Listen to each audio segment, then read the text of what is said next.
우리 지금 계속 1차 세계대전 갖고 얘기를 하고 있잖아요. 1차 세계대전에 여러 가지 특성이 있지만 양측이 포병 화력을 쏟아붓는 것으로 시작을 하고 그 포병 화력에 의해서 이 전투가 끝날 것이라고 양측의 수뇌부가 모두 확신하지만 기여는 크게 많지 않죠.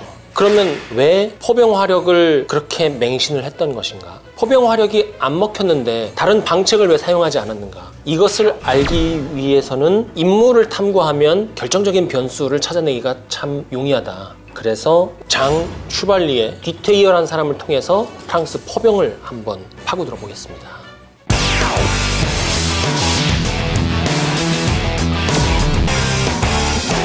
이 디테이어라는 사람이 뭘로 유명하냐면 1778년에 책을 하나 내요. 그 책의 이름이 전쟁에서 신포병의 운용이거든요. 프랑스군의 마뉴엘의 시초가 된 책입니다. 이 마뉴엘이 매뉴얼이죠. 밀리터리 닥트린, 군사 교리를 체계적으로 정리한 교리서의 시초가 된 책입니다.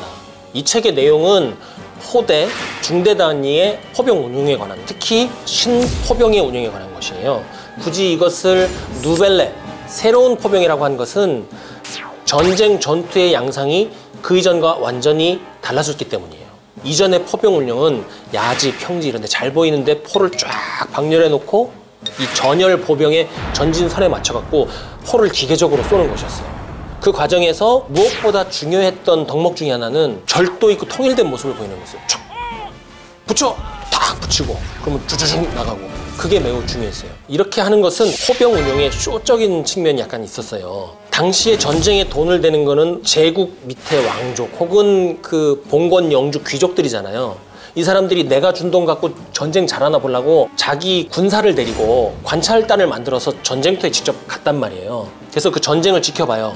근데 전투 막 치열한데 막 그런 데 가게 아니잖아요. 교전이 치열하지 않은 후방 쪽에 가가지고 그 부대의 사기, 군기, 훈련 정도를 본인 눈으로 직접 평가하고 자기가 데리고 간 군사한테 야 어때? 이렇게 해서 그걸 들었단 말이죠. 주로 그거를 보는 게 포병 쪽 후방에서 보니까 당연히 어느 정도 보여주기 식의 요소들이 들어갈 수밖에 없죠. 이게 쇼적인 측면이 있다는 거예요. 그런데 이게 18세기가 되면 확 달라지는 거예요. 1792년 9월 발미 전투에서 프랑스군이 프로이센군을 이겨요. 이게 어떤 의미냐면 우리가 2002년 월드컵 때 포르투갈, 이탈리아, 스페인 꺾고 4강 올라가잖아요. 그리고 4강전에서 독일을 만나서 안타깝게 0대1로 지잖아요. 근데 이 발미 전투에서 프랑스군이 이긴 거는 뭐냐면 그 독일 전차 군단을 우리나라가 꺾고 브라질 삼바 축구 꺾고 우승한 거랑 똑같은 거라고요.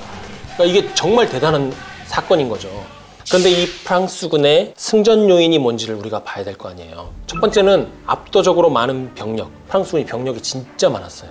프랑스군이 그 당시에 국민 총동원령을 내렸잖아요. 그래서 18세에서 25세 사이에 모든 미혼 남성을 다 징집을 했어요. 그래서 1794년이 되면 75만 명의 병력을 동시에 동원할 수가 있었던 거예요. 유럽에서 이런 건 전례가 없어요. 그러니까 병력이 적으면 결정적인 전투에 모았다가 한꺼번에 써야 돼요. 딴 데 쓸 여유가 없어. 근데 병력이 여유가 있으니까 기습, 매복 이런 것을 할 수 있는 여유가 있는 겁니다. 기습, 매복 나가면 사망률이 훨씬 높잖아요. 총동원령을 내린 프랑스니까 그거를 할 수가 있는 거죠. 이런 프랑스군의 다양한 전술적인 시도 중에서도 포병 운용에 관한 것을 체계적으로 정리한 게 바로 장 디테유의 전쟁에서 신포병의 운용이라는 이 책이에요. 그럼 이 사람이 뭔데 이런 대단한 업적을 이루었느냐? 아, 대단하죠. 굉장히 유명한 포병 장교 집안입니다. 대대로 기사예요. 아버지는 프랑스와 디테유라는 사람인데 생미셸 기사단 소속이에요. 당시 귀족과 남성들이 그랬던 것처럼 어린 시절부터 기사 수업을 받았죠. 그리고 군인으로 유년기, 청소년기를 보내고 1785년에 중령이었다가 프랑스 혁명에서 적극적인 역할을 하면서 1793년에 가면 여단장, 사단장에서 계속 승승장구를 하게 됩니다. 그리고 프랑스 혁명 끝나고 나서 혁명 세력이 집정관으로 추대를 합니다. 그 얘기는 뭐냐면 정치적인 수완, 어떤 균형 감각이 뛰어났다는 거죠. 이런 처세의 달인이 전술적으로도 아주 천재적인 작품을 남긴 겁니다. 그게 바로 신포병의 운용인 거예요. 서문에 이렇게 적혀 있어요. 포병의 야지에서의 배치와 운용에 관해 완벽한 이해를 갖고 있다고 하더라도 전장의 참호에서의 공격 방어를 수행하게 되면 당황할 것이다. 그러나 야지에서나 참호에서나 포병 운용에 실제에는 큰 차이점이 없다. 책 전체에 걸쳐서 이렇게 주장되고 있는데요. 장 디테유가 하려고 한 건 뭐냐면 기존의 포병 전술의 정석을 뒤집은 프랑스군의 신전술을 원칙과 준칙을 찾아서 하나의 시스템으로 정립을 하려고 한 겁니다. 이렇게 해서 새로운 패러다임이 탄생하는 거죠. 그리고 이 패러다임의 중심에 있었던 게 그리보발 시스템이죠.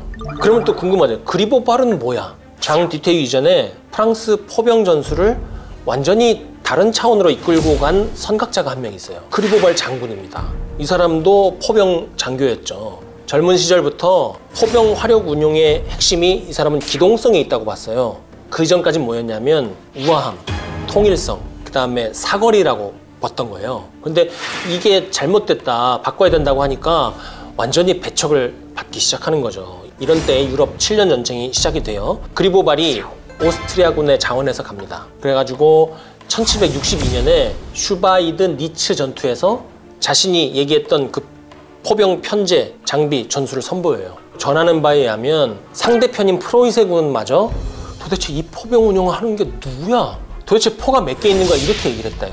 왜냐하면 여기서 쏘고 저기서 쏘니까. 이렇게 되니까 프랑스군도 그리보발의 진가를 이제 알아본 거예요. 그래서 프랑스군 포병 개선의 책임자로 임명을 합니다. 그런데 그 프랑스군 포병의 이전을 지배하고 있었던 게 발리에르 시스템이라고 있었어요. 대포가 사정거리가 길고 강력했어요. 무겁고 거대했고. 그러니까 어때요? 다루기 힘들잖아요. 그래서 고된 훈련을 통과한 수십 명의 포병이 달라붙어서 일사불란하게 움직이지 않으면 이동, 조준, 장전이 불가능해요. 그런데 프랑스군의 포는 이 당시에 발리에르 시스템을 익힌 길드들이 했어요. 일반인들이 했단 말이죠. 지금으로 얘기하면 방산업체 같은 거예요. 방산업체가 전장에서 운용까지 했단 말이에요. 기득권 집단이랄까 그런 것이 이 발리에르 시스템의 대포, 포탄 여기에 다 개입돼 있어서 이 사람들이 어떤 자기의 이익을 위해서 계속 그리보발 시스템을 반대했단 말이죠. 그래서 이 그리보발이 뭘 하냐면 포병 학교를 세워요. 기존의 길드 같은 역할을 이 포병 장병들이 대신할 수 있도록 포병 병과도 만듭니다. 보병, 기병은 병과가 있었는데 포병은 그들만의 리그가 없었단 말이에요. 여기서 이제 초기 형태의 마뉴얼이 나옵니다. 매뉴얼이 이제 나오는 거예요. 가르쳐야 되잖아요. 이렇게 학교, 병과, 교과서 이 삼위일체가 갖춰지니까 포병을 중심으로 프랑스군에서 전문화, 분업화, 표준화가 확산이 되는 거죠. 이렇게 되면 전투력이라든지 군대라는 이 시스템 자체가 혁신적으로 도약을 하게 됩니다. 판 깔아놨어요. 그리고 사실 그리보발이 다 만들어놨어. 그러나 인간의 노력에는 한계가 있죠. 나중에 이거를 이제 뒤태유가 집대성을 하는 거죠. 특히 장 뒤태유는 이전에 없던 개념을 거기다 집어넣어요. 포병의 이동, 축차진지 변환, 사격 지원, 공격 간 포병 운용, 그리고 연속 사격. 전장에서 기동 아니면 전장 상황을 파악을 하고 거기에 맞춰서 포병을 살아있는 것처럼 움직이게 하는 그 이론을 장 뒤태유가 만들어서 여기다 넣는 거예요. 결국은 장 뒤태유의 이런 노력으로 인해서 사전에 계획되고 준비된 작전의 일부로 포병을 운용하는 것이 가능하게 되는 겁니다. 이 얘기를 왜 하느냐? 처음에 이제 말씀드렸잖아요. 우리가 지금 계속 제1차 세계대전 얘기를 하고 있는데요. 1차 세계대전 때 그 수많은 국가의 역량을 총집결한 전쟁이란 말이죠. 그 행위 속에서 현상을 타개할 만한 신무기, 장비, 전술, 교리 같은 것이 어쩜 이렇게 하나도 안 나오냐. 변화와 혁신이 그렇게 쉽지 않다는 겁니다. 더군다나 전쟁의 와중에는 더 어렵죠. 방금 말씀드린 18세기 프랑스 포병의 변화, 그리보발이 1740년대, 50년대부터 이걸 주장을 했잖아요. 근데 이게 1776년이 되어서야 조금씩 신형 대포가 도입되는 거예요. 20-30년 걸린 거예요. 이게 말이 20-30년이지 얼마나 엄청나게 긴 시간이에요. 그런데 제1차 세계대전은 1914년에 시작해서 18년에 끝나잖아요. 이 짧은 기간 안에 전쟁의 양상, 전투의 향방을 바꿀 수 있는 그런 전술, 무기, 장비의 혁신이 가능하겠냐고요. 가능하지가 않죠. 그렇기 때문에 이 1차 세계대전에서 기관총, 참호, 철조망이 나왔을 때 그러한 혁신을 뒤집을 수 있는 다른 혁신이 이 기간 내에 나오는 것은 기적과 같은 일인 거죠. 그리고 그 기적은 끝내 일어나지 않았습니다.